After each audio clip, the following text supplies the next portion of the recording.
Pues hoy empezamos el Evangelio de Marcos.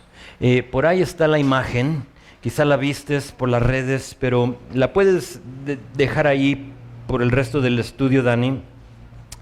Y vamos a poner en pausa nuestro recorrido de las cartas de Pablo para pasar un tiempo estudiando las buenas nuevas de Jesucristo. Esta imagen la diseñamos tal cual porque es Jesús yendo de un reino a otro, de su reino, obviamente con su corona de espinos, como un rey, pero dejando su morada celestial para invadir el reino romano. Ahorita les hablo de ello. Entonces, por eso es que la imagen, por si dices, ¿y qué onda con el romano? Es por eso, ahorita les digo un poquito más de ello. El Evangelio de Marcos. La palabra evangelio significa exactamente eso, buenas nuevas. Y creo sería bueno pasar un tiempo como iglesia estudiando este libro, estas buenas nuevas. Hemos estudiado la historia de la iglesia primitiva cuando vimos el libro de Hechos, lo que sucedió después de esto. Hemos visto la condición de las iglesias que nacieron en otras regiones, pero que nunca se nos olvide la razón por la cual existe la iglesia. Sin las buenas nuevas, sin el Evangelio, sin la historia de Jesús, solo somos otra organización con morales y con enfoques. Eso es lo que nos separa. Lo que separa a la iglesia de toda otra organización es el mensaje del Evangelio. El Evangelio da vida al muerto. Las buenas nuevas da vista al ciego. El Evangelio da movimiento al cojo. Y más que nada, da esperanza a todo aquel que no la tiene. Quizá tú recuerdas el día que escuchaste las buenas nuevas por primera vez y la esperanza que te dio. Mi esperanza es que en lo que estudiemos este libro, que muchos lleguen al conocimiento de su Salvador. Y sería buen tiempo para invitar a alguien que no conoce a Jesucristo. Vamos a hablar de Jesús. Hemos estado hablando mucho de Pablo, pero ahora vamos a poner eso en pausa y vamos a enfocarnos en Jesús. Y sin duda, aunque lo he hecho en Corintios y en Tesalonicenses y en Hechos, hablado de Jesús, créeme que vamos a hablar de Jesús cada domingo hasta que terminemos el libro.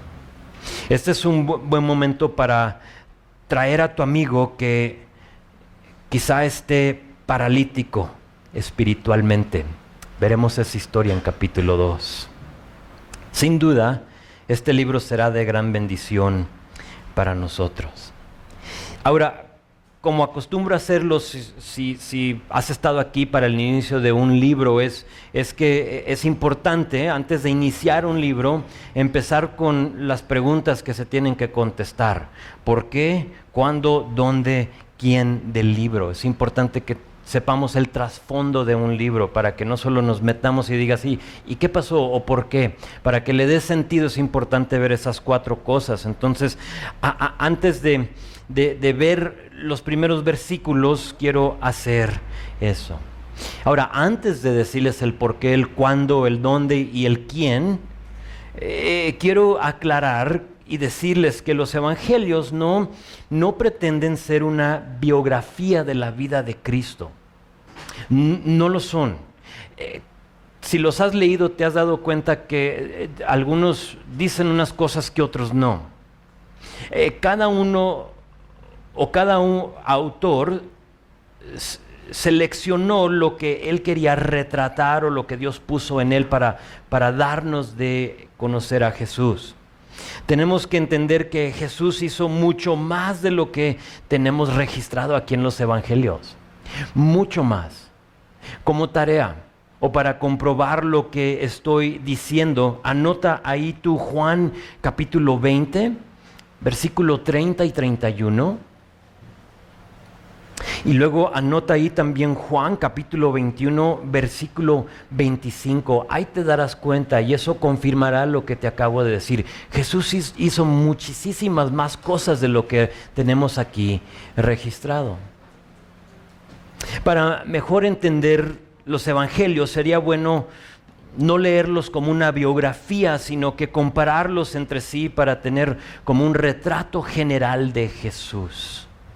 Entonces, viendo a Marcos, solo vamos a ver una cuarta parte de ese retrato, porque los 4 evangelios forman todo el cuadro, aún dejando muchas cosas fuera. Pero lo que Dios nos preservó, tenemos 4 evangelios. Y Marcos forma una cuarta parte de ese retrato, y empiezo con el por qué. ¿Por qué? ¿Por qué se escribió? Y para contestar el por qué se escribió, es bueno saber que Marcos es diferente a los otros evangelios en que, por ejemplo, Mateo, si te gusta escribir y te gusta un poquito de historia, esto es para ti. Mateo fue escrito con el judío en mente. Y cuando tú lees el Evangelio de Mateo, vas a notar eso. Originalmente, el Evangelio de Mateo fue escrito en arameo. Después traducido a hebreo y a griego. Mateo presenta a Jesús como el león de la tribu de Judá. Siendo que fue escrito con ese enfoque y con esa audiencia, Mateo empieza con su genealogía, presentando a Jesús como hijo de David, hijo de Abraham. ¿Por qué? Para que veamos el linaje del león de la tribu de Judá. Es el punto de Mateo. Mateo da más de 90 referencias al Antiguo Testamento. Usa la palabra reino más de 50 veces. Mateo fue escrito al judío. Ahora, Lucas escribió su evangelio con el gentil en mente, primordialmente el griego. Lucas presenta a Jesús como Cristo el hombre. Cristo el hombre, diferente al león de la tribu de Judá. Lucas es ese enfoque, Cristo el hombre. Siendo que ese fue su enfoque, te darás cuenta que Lucas presenta la genealogía de Jesucristo, excepto que regresa hasta Adán. ¿Para qué? Para que en Lucas 3:38 lo presente como hijo de Adán y así hijo de Dios, hijo de hombre, de Adán, fue del linaje de Adán, diferente a Mateo. Genealogías un poco diferentes perspectivas. Ahora, al hombre o a los griegos escribió Lucas porque si recuerdas, los griegos buscaban al hombre perfecto. ¿Recuerdas? Lo acabamos de ver. ¿Recuerdas los sofistas en Corintios, que buscaban al hombre que elocuente, sabio, erudito, todo eso? Los griegos buscaban ese hombre perfecto, y Lucas presenta al único que fue perfecto, siendo 100% hombre y 100% Dios. Juan escribe con una audiencia o a una audiencia universal en mente. Juan presenta a Cristo como Dios. Jesús el Verbo, Juan 1:1. Siendo que ese fue su enfoque, Juan deja atrás las genealogías de David. Juan deja atrás la genealogía de Adán, como Lucas. ¿Y sabes lo que hace Juan? Juan va hasta el principio. Antes de ser hombre, va al principio y dice en Juan capítulo 1:1, en el principio era el Verbo. ¿Qué más genealogía quieres? Allí empezó todo. Y el Verbo era con Dios y el Verbo era Dios. Este era el principio, era en el principio con Dios. Entonces, no sé si vas notando ahí la diferencia, el enfoque de cada evangelio. Y cada evangelio tenía su audiencia y enfoque. Y vemos que Marcos escribe su evangelio con el romano en mente. Por eso el romano, el soldado romano. Este evangelio fue escrito a personas que desconocían la religión de los judíos. No sabían de ella. Por lo tanto, Marcos no empieza con una genealogía, no la vas a encontrar en su evangelio. Tampoco empieza con el nacimiento de Jesús, como lo hacen otros evangelios. ¿Por qué no genealogías?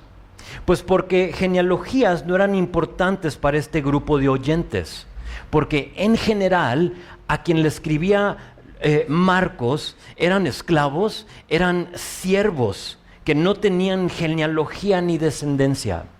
Para ser un esclavo nadie te iba a preguntar de quién era tu familia o tu parentela o tu descendencia. Eso no importaba para ti. Entonces para ellos era como que pues está bien.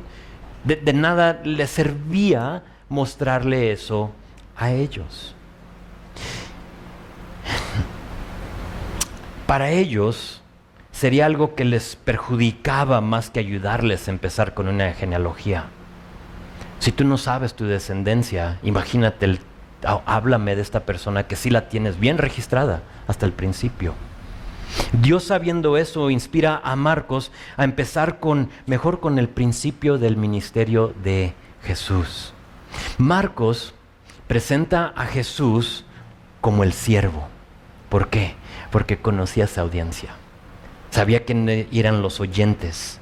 Algo con cual el esclavo, el siervo se podía identificar. Ah, sí, con eso yo sí lo entiendo. Amo yo eso de Dios. Lo que tú necesitas para llegar a sus pies, te lo va a dar.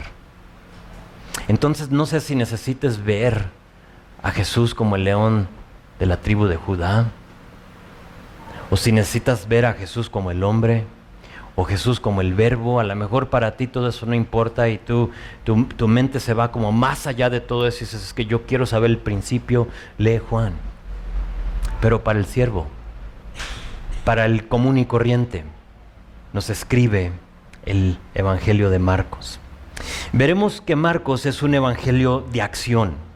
Haz de cuenta una película de acción que va pasando de escena a escena. Una película así como de guerra o... No sé si ubican a Liam Neeson. Sí, ¿quién no lo conoce? Yo me imagino como una película de Liam Neeson. Si no conoces sus películas, a Liam le roban su esposa, su hijo, su hija, su perro, no importa qué, y la película se enfoca en que él va a ir a rescatar a esa persona o lo que sea, ¿no? Y es como acción, acción, acción, acción, hasta que al final tú sabes que lo va a rescatar. Y Lucas pinta ese cuadro, es Jesús yendo de escena en escena para que rescatara al ser humano. Y es eso, es una película de acción. En este evangelio veremos la palabra inmediatamente, veremos la palabra luego, luego como que te lleva de una escena a otra. Veremos la palabra enseguida o la frase enseguida más de 40 veces para llevarnos de escena en escena. Inmediatamente, o sea, dejamos eso y vamos al otro. Enseguida, dejas eso, vas al otro. Es una película de acción. Marcos lleva un ritmo muy rápido, por eso viene siendo el más corto de los 4 evangelios, con solo 16 capítulos. Si los ves, verás que Mateo tiene 28, Lucas 24 y Juan 21. Marcos solo 16. Entonces Marcos no tiene todas las profecías como Mateo. Tiene algunas, de hecho, que empieza con profecía. Pero son pocas, creo que es una de 2 profecías en todo el libro de Marcos. Tampoco tiene todas las palabras de Cristo como Juan. Juan, si lees tú o si tú tienes una Biblia que registra las palabras de Jesús en rojo, la mayor parte de Juan está en rojo, porque son todas las palabras de Jesús. Siendo que su audiencia era diferente a los demás, Marcos se enfoca en los hechos de Jesús. ¿Te acuerdas las pulseritas WWJD? ¿Qué haría Jesús? No sé si las traducieron en español, pero en Estados Unidos en mi época de los 90s, era como lo más popular. Y te ponías la pulserita y era What would Jesus do? ¿Qué haría Jesús? Aquí lo vas a encontrar. Aquí vamos a ver las acciones, las actitudes, los modos de pensar de Jesús. Este libro nos va a ayudar mucho. si de veras queremos ser más como Jesús. Si tú quieres ser más como Jesús, tienes que estar aquí, tienes que estudiar este libro. Ese es el por qué se escribió. Pero sigue el cuándo. ¿Cuándo se escribió? No sabemos. Realmente no sabemos. No sabemos la fecha exacta, pero sí tenemos unas cosas que nos dan clave, que son clave. Algunos, de hecho muchos teólogos, de los eruditos, de los que conocen mucho más de la Biblia que yo, piensan que Marcos fue el primer evangelio que se escribió, mientras que otros dicen que fue Mateo. Realmente no sabemos. Si fue el primero, entonces se acuerda que fue escrito entre 45 y 50 DC, mientras que otros, aún entre los que piensan que fue el primero, piensan que fue de 50 a 60 DC. Algo de lo que todos están de acuerdo es que fue escrito antes del 70 DC. ¿Alguien sabe lo que pasó en 70 DC? La destrucción del templo, ¿verdad?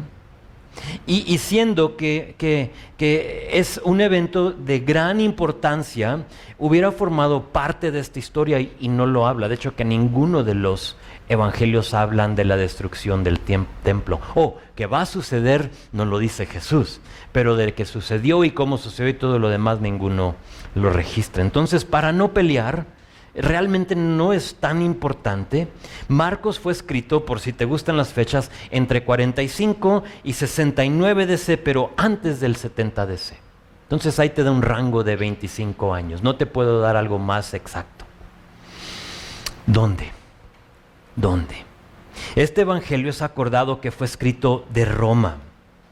Eusebio y Josefo y algunos de los otros teólogos y escritores de la iglesia primitiva registran que mientras Pedro estaba en Roma, este evangelio se escribió. Entonces ahí les doy otro nombre, tú lo conoces, Pedro. Les presento a otro personaje del inicio de este evangelio. Ahorita hablamos más de él. Entonces, durante ese tiempo, la escena es esta, es Roma, es durante o poco antes de la persecución cristiana de César Nerón. Pedro está en Roma y pronto morirá una muerte de un mártir. Sabemos que a Pedro es entendido que muere en Roma al revés, o sea, crucificado al revés. No sentía el digno de ser crucificado así como Jesús y dijo, mejor pónganme al revés. Y así es crucificado. Sabemos dónde, sabemos por qué, sabemos más o menos cuándo, pero nos falta el quién. Y ahí con Pedro, a su lado en Roma, está su hijo en la fe, Marcos. ¿Quién? Marcos. Su nombre en latín o romano sería Marcos. Su nombre judío es Juan. Entonces lo conoces como Juan Marcos en la palabra. Marcos hubiera sido muy joven cuando sucedieron las cosas de las cuales él escribe. Marcos no era uno de los apóstoles. No formaba parte de los 12. Este Marcos era el primo de Bernabé. Creo que Reina Valera lo llama como sobrino. Sobrino, primo, realmente no importa, era pariente de Bernabé. Marcos era hijo de María. María era un nombre popular en este tiempo. Si has leído los evangelios te das cuenta que hay muchas Marías. No solo la mamá de Jesús, son muchas las Marías. María Magdalena, María la mamá de Marcos. Y muchas más. Pero esta María es entendido que su familia era de dinero. En Hechos 12:12 nos dice que tenía muchos reunidos orando por Pedro, que estaba encarcelado. Y para tener una casa que tenía a muchos reunidos en ella, obviamente tenía que ser una familia de buen recurso. En general las casitas eran chiquitas. Si has ido a Israel, ves las ruinas y las ves chiquitas. Entonces, para tener a muchos, nos damos cuenta que muy probable era una familia de buen recurso. Algunos teólogos piensan que Juan Marcos era el joven que huyó desnudo, ¿recuerdas? En el huerto de Getsemaní, Cuando arrestan a Jesús, prenden a Jesús en el huerto de Getsemaní, luego agarran uno de ellos y lo agarran así como de su sábana, creo dice, y se suelta y se arranca y dice que va desnudo.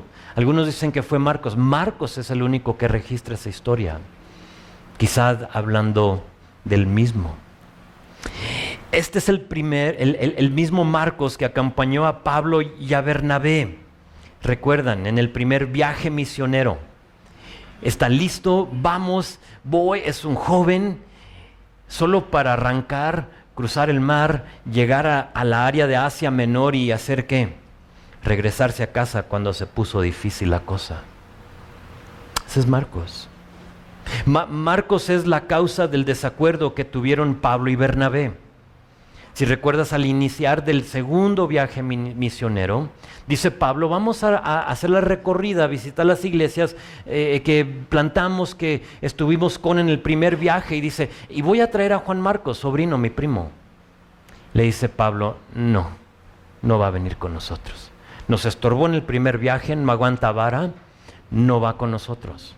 Bernabé, el hijo consolador, su nombre, dice, hey, yo quiero traer a Juan Marcos. Pablo dice, no, que sí, que no, que sí, que no. Mejor en un desacuerdo deciden cada quien agarrar su rumbo. Y Pablo escoge a Silas y Bernabé se lleva a Juan Marcos. Marcos, se puede decir, había sido un fracaso en ciertas áreas de su vida, pero ¿sabes qué? Dios lo restauró. Le doy gracias a Dios que Él es un Dios de múltiples oportunidades. Por ahí hay una frase de segundas oportunidades. Creo que va más allá de segundas. Porque yo mínimo llevo más de 2. Y Dios es un Dios de múltiples oportunidades. Sabemos que Pablo y Marcos trabajaron juntos una vez más, porque en Filemón, versículo 24, es solo un capítulo, Pablo nombra a Marcos como un colaborador de él. Entonces lo que parecía como un fracaso, Dios lo restauró. Más allá, Dios restauró esa relación entre Pablo y Marcos cuando otros habían abandonado a Pablo, Demas y los demás, que se habían volteado y se han ido al mundo. Quizá como aquellos que estaban en un tiempo en las sillas que están ahorita vacías aquí con nosotros. Y dejaron de estar aquí y abandonaron a Pablo. Dice él mismo, Pablo, en 2 de Timoteo, capítulo 4, 11, dice, solo Lucas está conmigo. Y luego dice, recoge a Marcos y tráelo contigo porque me es ayuda en mi ministerio. Marcos no solo fue útil a Pablo, sino que sabemos que se va a encontrar a un lado de Pedro aquí en Roma. En Primera de Pedro, capítulo 5, versículo 13, Pedro describe a Marcos como su hijo, dándonos a entender el amor que él tenía por él. Es pensado, es entendido, están de acuerdo que Marcos llegó a los pies de Cristo por el ministerio de Pedro. Y si tú has tenido el privilegio de compartirle el evangelio a alguien y que lo acepte, tú sabes esa cercanía, ese amor que tú tienes por esa persona, casi como una responsabilidad, aunque no es tuya, de asegurarte que esa persona siga caminando en las cosas de Dios. Fue muy probable que Marcos tomó todo lo que le compartía Pedro y lo grabó, dándonos lo que conocemos como el evangelio de Marcos. Recuerda, Marcos era un hombre joven, un chico, un joven durante el tiempo de Jesús. Entonces muchos dicen, realmente este fue el evangelio de Pedro por la mano de Marcos. Y está bien. Entonces así fue, esa es la escena. Y sabiendo quién era la audiencia, ahora sí vean conmigo versículo 1. Marcos escribiendo de Roma a un lado de Pedro, por ahí entre 40 a 69 después de Cristo. Hay persecución, hay romanos que necesitan conocer del Señor, no saben nada de la religión judía, y por lo tanto vean versículo 1. Principio del evangelio de Jesucristo, hijo de Dios. Inmediatamente, sin desperdiciar un momento, Marcos nos dice de qué y de quién va a hablar. Ese versículo es el enfoque y el punto de los próximos 16 capítulos. El Evangelio de Jesucristo, Hijo de Dios. Nos va a hablar de este Evangelio. Y como ya vimos, el Evangelio es simplemente de las buenas nuevas. Y esas buenas nuevas son ¿por qué? Por Jesucristo, Hijo de Dios. No hay ninguna otras buenas nuevas. Te puedes ganar la lotería y sí son buenas nuevas, pero la lotería no te brinda vida y vida eterna. Marcos no desperdicia tiempo y en sus primeras palabras se dirige a lo único que es importante, y esas son las buenas nuevas por medio de Jesucristo. ¿Y sabes qué? Tú y yo no tenemos un mejor mensaje que compartir. Ese es. No hay ninguna otra cosa que pueda rescatar al hombre. No tenemos otra historia más poderosa que contar. Lo único que necesita este mundo, que por cierto está desesperado, es la sencillez del mensaje de la cruz. Esta semana que estuvimos en Santa Teresa, pasé un tiempo platicando con la delegada de la comunidad. Y es una persona que no la conozco bien, pero creo que en otros tiempos a lo mejor un poquito cerrado a las cosas que nosotros pretendíamos hacer, de hablar del amor de Cristo. Pero está tan desesperada la comunidad porque últimamente en estas semanas, no recuerdo cuántas, 2 o 3 semanas atrás, han asesinado creo a 4 o 5 jóvenes, todos en el narcomenudeo. Y nos encontramos desesperados en Santa Teresa. Nos encontramos con ya no qué hacer. Y cada vez que hay problemas, cada vez que hay persecución, cada vez que hay un sismo, un terremoto, un huracán, algo que invade y interrumpe nuestras vidas mayor que nosotros, se abren las puertas para el Evangelio. Lo único que necesita este mundo es el mensaje de la cruz. O les podemos ir a pintar las caritas a los niños y darle globos y darles botanas y todo lo demás que hicimos, títeres, pero todo eso sin el mensaje es vacío, es en vano. ¿Para qué vamos? Es como cualquier otra organización. Pues los romanos no tenían la menor idea de quién era Cristo, entonces empieza con eso, en las buenas nuevas de Jesucristo, Hijo de Dios, y muchos podían haber dicho, ¿y quién es Él? ¿Quién es Jesús? No lo conocemos. Y porque no lo conocían, entonces Marcos les da un poquito de trasfondo. Ve versículo 2 y 3. Como está escrito en Isaías el profeta: He aquí, yo envío mi mensajero delante de tu faz, el cual preparará tu camino delante de ti. Voz del que clama en el desierto, preparad el camino del Señor, enderezad sus sendas. Marcos aquí cita a Isaías, aunque esta cita también se encuentra en Malaquías. Malaquías es el último libro del Antiguo Testamento. Aquí cita a Isaías para confirmar su evangelio, pero tenemos que entender algo. Es importante, a lo mejor para ti, si tú tienes tiempo en tu Biblia, dices, sí, de acuerdo, es Jesús, es Juan el Bautista, sabemos de lo que está hablando. Pero tenemos que entender, tenemos que llegar ahí a ese lugar cuando se está escribiendo este evangelio, que han pasado más de 400 años de silencio en el cual Dios no había hablado. Entonces, entre Malaquías, el último libro del Nuevo Testamento, a Juan el Bautista, a este mensajero, tenemos un periodo de 400 años, donde había un silencio, un periodo en el cual cada quien hacía lo que le parecía bien. Ahora, la mayor parte de ese tiempo, de esos 400 años, Israel fue controlado por los persas. De hecho, que el mundo fue controlado por los persas. Los persas les permitían a los judíos practicar su religión. aunque pocos lo hacían. No era de gran importancia, cada quien hacía lo que le parecía bien. Después de eso, llegó un hombre, Alejandro Magno. A lo mejor has oído su nombre. Quizás lo conoces como Alejandro el Grande. Él invade a los persas y toma el control. Alejandro era griego.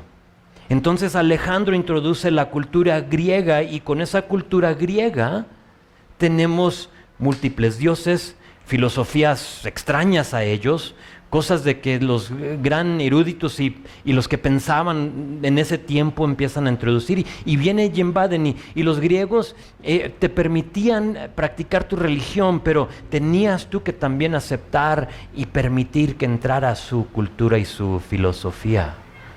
En el 63 antes de Cristo, entonces estamos hablando de antes de que llegue Cristo, algo sucede. Los romanos conquistan a los griegos y por lo tanto toman también control del mundo y por lo tanto el control de Israel. Por eso es que cuando llegamos a la era de Jesucristo, vemos que los romanos están en control. ¿Sí estás conmigo? El romano. Son los poderosos, son los fuertes en ese tiempo.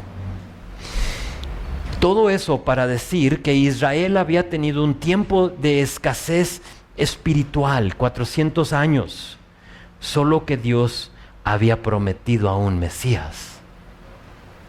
Y Dios cumple sus promesas. Quizá tú no, quizá hay alguien que te ha dicho y te ha dado una promesa solo para romperla.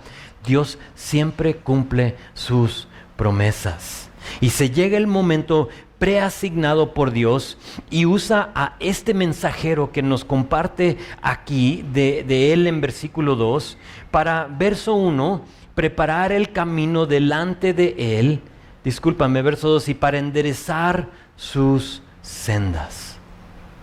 Todo Israel estaba espiritualmente insatisfecho y desilusionado. El momento era el momento perfecto para el Mesías. Perfecto.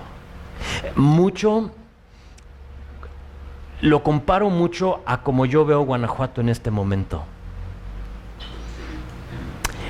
No tengo el tiempo, no está Lili, no creo, pero no tengo el tiempo para compartirles las puertas que Dios nos está abriendo a nivel municipal para compartir el Evangelio. De traer a personas que vengan a compartir su testimonio, lo que Dios ha hecho en sus vidas.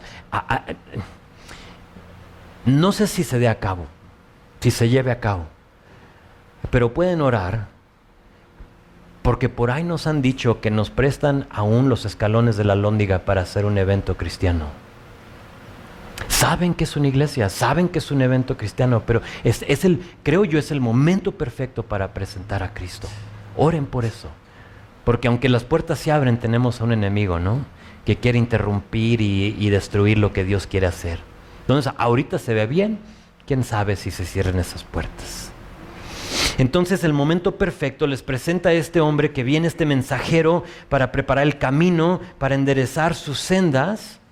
Y luego en verso 4 nos presenta al mensajero, porque ¿quién es ese? No es Jesús. Ve el mensajero, verso 4. Bautizaba a Juan en el desierto y predicaba el bautismo de arrepentimiento para perdón de pecados.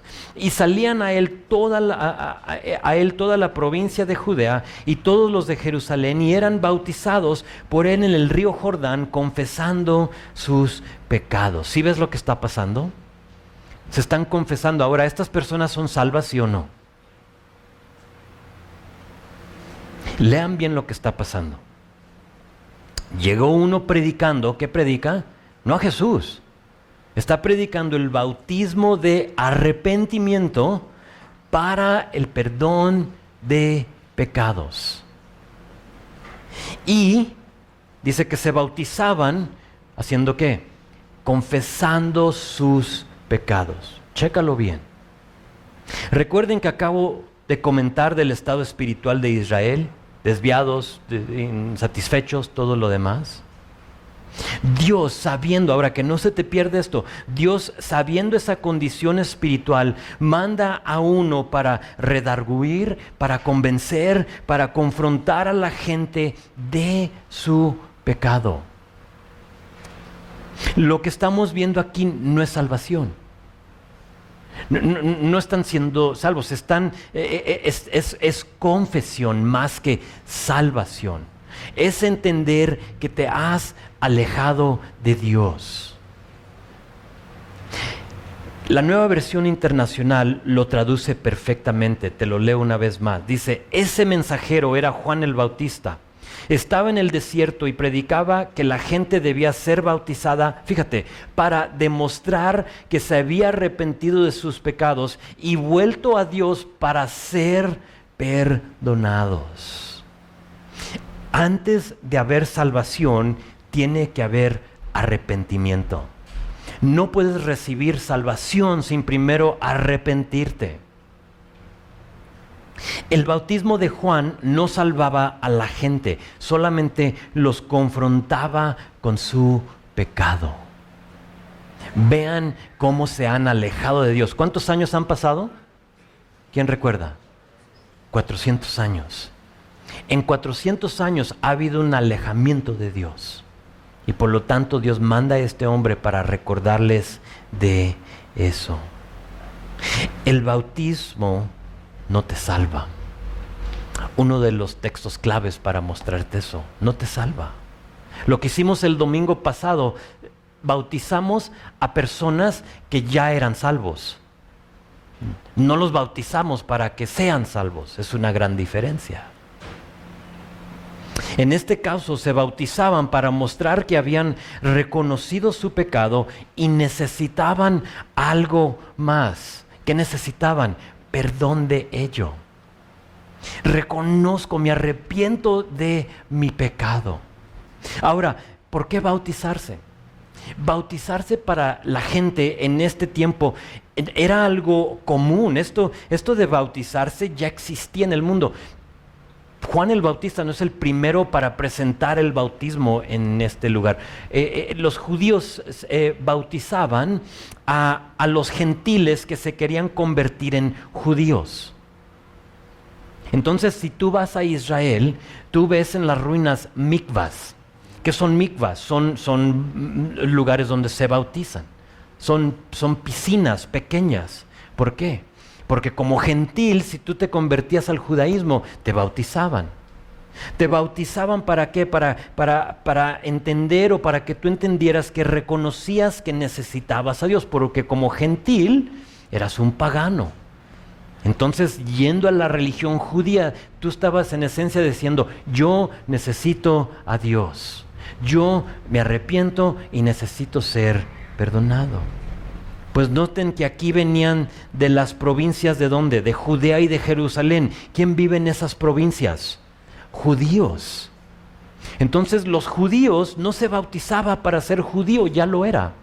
Diferente a nosotros, que como cristianos nos bautizamos para identificarnos con Cristo, el judío nació judío. El judío no se bautizaba para ser judío.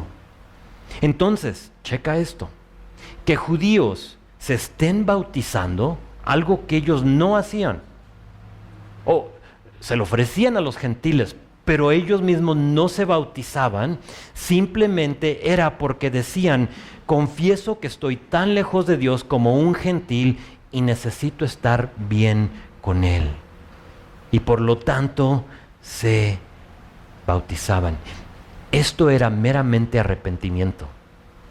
Nos bautizamos porque estamos arrepentidos y reconocemos que necesitamos a Dios. Ahora, la Biblia no se contradice por si tú te aferras a que estaban salvos. O sea, se bautizaron y dice que eran salvos. La Biblia no se contradice. Y aquí tenemos que entender que esto no era salvación, sino que arrepentimiento, porque Hechos capítulo 4, versículo 12, anótalo, te lo leo, dice esto. En ninguno otro hay salvación, porque no hay otro nombre bajo el cielo dado a los hombres en que podamos ser salvos. ¿Sabes qué? Todavía no conocen a Jesús. Entonces, ¿cómo van a ser salvos? Jesús todavía no llega a la cena. Jesús todavía no se presenta como Salvador. No conocen al Mesías. Todo esto fue en preparación. Juan nos sigue explicando de esta preparación, de este camino que él está preparando. Fíjate lo que dice en versículo 6. Dice: Juan estaba vestido de pelo de camello y tenía un cinto de cuero alrededor de sus lomos y comía langostas y miel silvestre. Y predicaba diciendo: viene tras de mí el que es más poderoso que yo, a quien yo no soy digno de desatar encorvado la correa de su calzado. Me encanta la descripción de la persona de Juan. Tanto su apariencia como su corazón. Ve primero su apariencia conmigo. Juan se vestía, dice, de pelo de camello y con un cinto de cuero. ¿Ya tienes la imagen? Es muy probable que la necesites borrar de tu mente. Yo me imagino en un hombre con una piel de camello, ¿sí?, sobre de él. Pero no es eso. Esto no era una piel de camello, sino que era más una tela que en ella tenía entretejida el pelo del camello. ¿Sí lo ves? Es pelo del camello, no es piel. Entonces es una túnica, es algo que le entretejieron. Y cuando fuimos a Israel, no sé si tú has estado a un lado de un camello, pero nos subimos. Y créeme, no es nada suavecito. No es como el cachorro, un poodle, ¿no? Suavecito, y hasta te puedes acostar sobre de él. Un camello es áspero su cabello, o sea, su pelo es como que nadie se iba a poner una túnica que tenía entretejida en ella el cabello de un camello, el pelo de un camello. Y también nos dice que a la misma vez que hacía, comía langostas y miel silvestre. Juan no era un fashionista. No estaba, o sea, no encontrabas su vestimiento y lo que él comía así como que en la tienda más popular de Altasia, ¿sí? La tienda Juan el Bautista, no lo ibas a encontrar. No existía. Esto era algo fuera de lo común. Entonces, si ya lo tienes en tu mente, su vestido áspero, feo, no era impresionante. Nada impresionante. Y a la misma vez comiendo langostas. ¿Qué son langostas? Saltamontes. Son chapulines, si te gusta ese nombre. Sin duda, necesitaba algo para acompañar a esos chapulines y pues él escoge miel silvestre. Buena decisión. Ahora, ¿por qué vestirse de esa manera? ¿Por qué comer algo que no todos acostumbraban? O sea, no era como que todos estaban comiendo langostas. ¿Por qué? ¿Por qué hacer eso?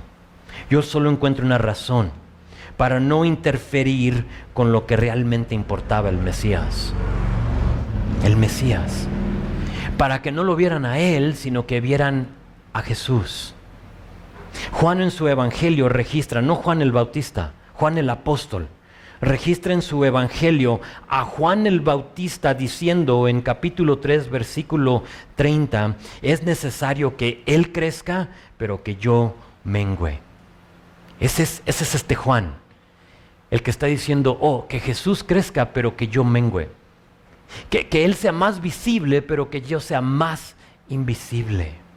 Su apariencia era una que no iba a llamar o demandar la atención. ¿Sí estás conmigo? Era algo que tú decías, ¿quién sabe? O sea, no sé si es el que yo quiera seguir en Instagram. O sea, ¿cómo? Esa era su apariencia, pero checa su corazón. Noten la humildad de Juan en versículo 7. Pronto viene alguien que es superior a mí, les está diciendo. Es tan superior que ni siquiera soy digno, fíjate, de inclinarme como un esclavo, encorvado, y desatarle las correas de sus sandalias. ¿Por qué tan humilde? ¿Por qué con un autoestima tan bajo? Hoy en día te dicen, oye, tú eres un campeón. O sea, tú piensas buenas cosas de ti. Todo lo que tú necesitas está en tu mente. Si tú lo crees, tú lo puedes lograr. Logra tus sueños. Haz lo que tú quieras. Todas esas cosas. ¿Por qué este hombre que viene, dice, alguien superior que yo viene? Alguien que no soy ni digno de ser ese esclavo que se va a hincar a desatarle las correas. Ahora, en ese tiempo tienes que saber que cuando tú entrabas a la casa de alguien, en general tenían a un esclavo para quitarte las sandalias. ¿Para qué? Para lavarte los pies, porque no había drenaje. Entonces tú andas caminando entre ¿qué? Lo que normalmente se va por el drenaje. ¿Están conmigo?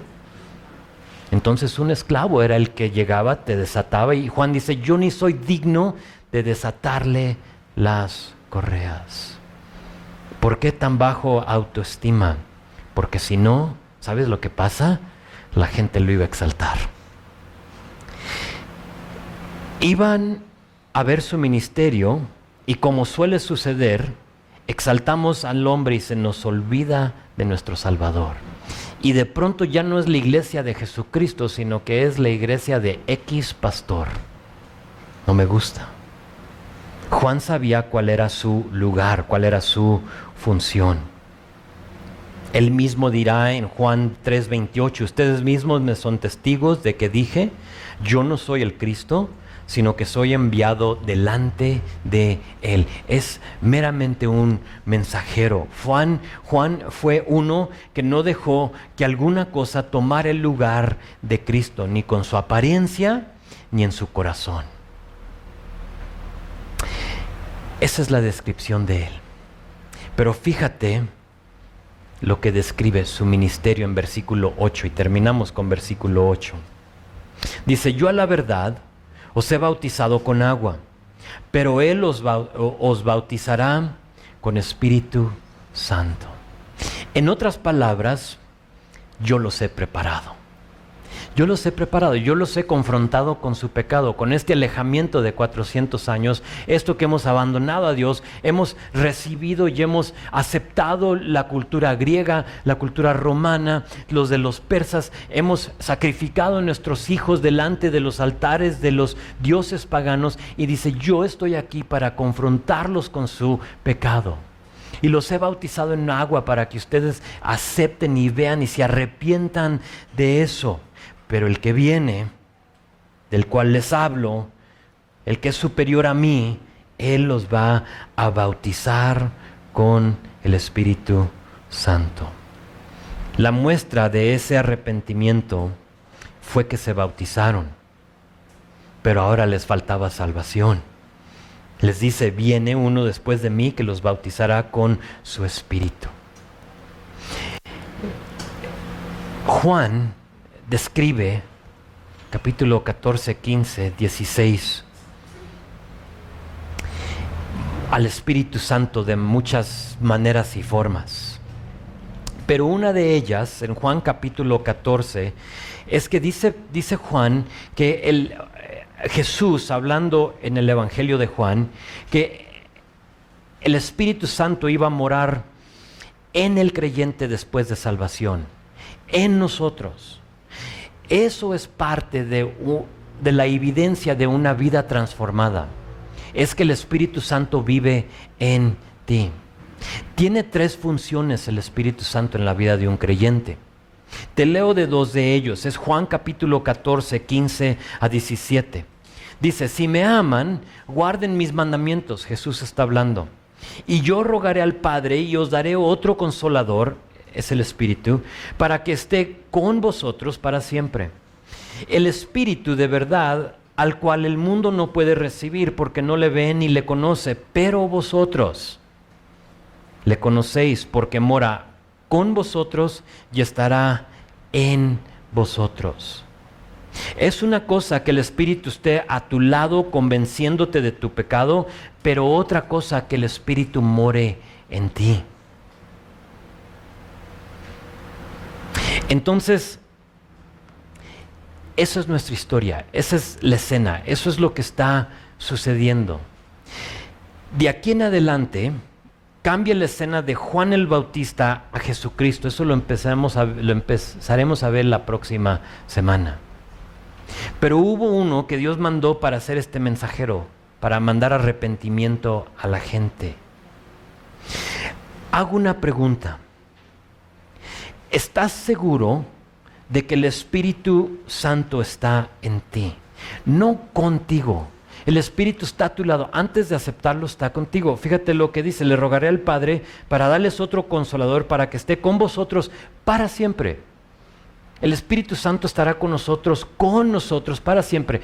A nuestro lado, ¿para qué? Para convencernos de nuestro pecado, para que lo aceptemos, para que después de eso, ¿qué suceda? El Espíritu more en nosotros. Un no creyente no puede tener al Espíritu en él. Es imposible. Claro. Y nos hago la pregunta: ¿está el Espíritu Santo en nosotros? Y quizá tú hayas experimentado el bautismo de arrepentimiento. Es decir, has llegado a un lugar donde sabes que no estás bien con Dios. Algo te está diciendo que tu relación, que tu vida no está bien. Y eso es lo que el Espíritu Santo hace previo a que tú lo aceptes. Es que te está convenciendo de eso. Es la función de Juan el Bautista: bautizarlos al arrepentimiento para el perdón de sus pecados. Has experimentado al Espíritu Santo, al Espíritu Santo morando contigo a tu lado, pero quizás falta que more en ti. No sé. El Espíritu Santo te está encaminando a Cristo, pero sabes que en ti no está. Es algo muy diferente. Quiero ser igual a Juan el Bautista y presentarte al quien no soy digno yo de inclinarme y de desatarle las correas de sus sandalias. Su nombre es Jesucristo. Este libro, este evangelio, se enfoca en el evangelio de Jesucristo, el Hijo de Dios. Estamos a punto de pasar meses, quizá años, no he decidido, no sé todavía cuánto tiempo vamos a pasar en este libro, aprendiendo de Jesús. ¿Y sabes qué? Me encantaría que toda persona que esté aquí conociera y recibiera y que tenga una relación personal con Él desde el primer mensaje. ¿Para qué? Para que de aquí en adelante tú conozcas y te enamores y sepas quién es aquel que te salvó. Solo Cristo salva, amén. Solo Cristo salva. Solo Cristo odió nuestro pecado de tal manera que dio su vida para perdonarlo. Esta semana que nació Oli, estaba platicando con Gaby, con David.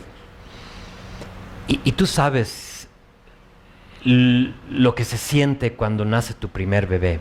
Para el cuarto ya como que pues ya vámonos, ¿no? O sea, ya lo sabemos. Pero el primero es algo muy especial. Y dijo Gaby algo muy interesante. Dijo: no entiendo el amor que ahora tengo por Oli. Eso no estaba en mí. Y es ese amor que Jesús tiene por ti. Él tiene ese amor como el primer hijo. Y te ve así. Y ese amor inexplicable que tiene Gaby, que lo siente David, es el amor que Jesús tuvo por nosotros cuando se entregó en la cruz. Y dijo: aún así, de pecador, de malo, de feo, de asesino, de adúltero, de fornicario, de todo lo que tú quieras, mentiroso, codicioso, yo muero por él. Ese es nuestro Jesús. Solo Cristo nos amó lo suficiente para dejar su morada celestial y aterrizar aquí en este mundo para morir una muerte grotesca en nuestro lugar. Mi pregunta para nosotros es esta: ¿has recibido su perdón o solo te has arrepentido de tu pecado?